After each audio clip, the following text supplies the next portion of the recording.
This video was made possible by Audible. Amazon Prime members can go to www.audible.com/freedominthought or text Freedom in Thought to 500 to get Audible for $4.95 a month for the first 3 months. That's like getting 3 months for the price of 1. Lady Fortune is the giver and taker of gifts. Prosperity is often viewed as the time when we receive gifts from her, and adversity as the time when we lose them. Prosperous times can inflate us and make us feel as if we're flying over the whole world. Adversity can deflate us and make us feel like we're carrying the weight of the whole world on our backs.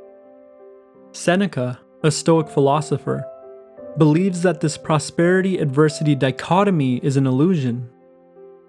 Prosperity isn't always good. It can inflate you so much that, like Icarus, you fly too close to the sun and ultimately fall towards doom when your wings melt off. Adversity isn't always bad. Carrying a little bit of weight can strengthen you. And like the Greek titan Atlas, you can do a lot of good for others by bearing what they can't. A little bit of prosperity can give way to adversity, and a little adversity to prosperity. Seneca wants us to see the world more clearly. He wants us to overcome this illusion, and that begins by understanding the Stoic concepts of nature, fortune, and virtue. You can imagine the world as a giant organism called nature, which we're all tiny pieces of. You're simultaneously a part of nature and apart from it, sort of like a circle within a circle. There's you and everything that's not you. You're always in a constant negotiation with the rest of nature. You give and take from each other. You act on it and it acts on you. Lady Fortune oversees the negotiation between the two of you. What she gives to you, she takes from the rest of nature. And what she takes from you, she gives back to the rest of nature. Regardless of how we intend to act, the way our actions manifest themselves in the world depends on fortune. We can aim our bow perfectly, but the wind can still blow our arrow away from the target. Even the fruits of our labor are subject to the winds of fortune. Sometimes they blow right past us into the hands of another. Fortune is chaotic, impulsive, and unpredictable. She brings things into and out of our lives, and often we just don't know why. The Stoic realizes that anything that can be given or taken by fortune was never really theirs in the first place. It was merely rented out to them. If we get too attached to specific gifts that were given, we'll always be made to feel poor when she takes them back. The Stoic must learn to be indifferent to the whims of fortune and focus on what's truly valuable, their relationship with the rest of nature. Everywhere we go, the rest of the universe is there. Our relationship with nature is constant but dynamic, sort of like a marriage that we can't get out of. We always have the ability to take what we've been given to improve the world around us. And as a citizen of the world, what's truly good for it is also good for us. And when we can't improve the world, we're challenged to improve ourselves. And what truly benefits us is also a benefit to the world.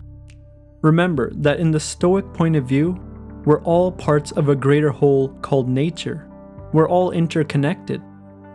By making their relationship with nature their highest value, the Stoic can actually overcome fortune by seeing everything that she does as a gift. Even if she were to take a loved one, or all of our wealth, a gift is still given. Misery. Misery is a bitter medicine. It's a violent surgery, an amputation, required to save the whole body. Misery can cure us of deceptive thoughts and incorrect ways of viewing the world. It's a chance to rethink our core beliefs, approach life with a better perspective, and overcome ourselves. And once we overcome our own misery, we may be able to help others do the same. The Stoics encourage us not to place too much value on the gifts of fortune.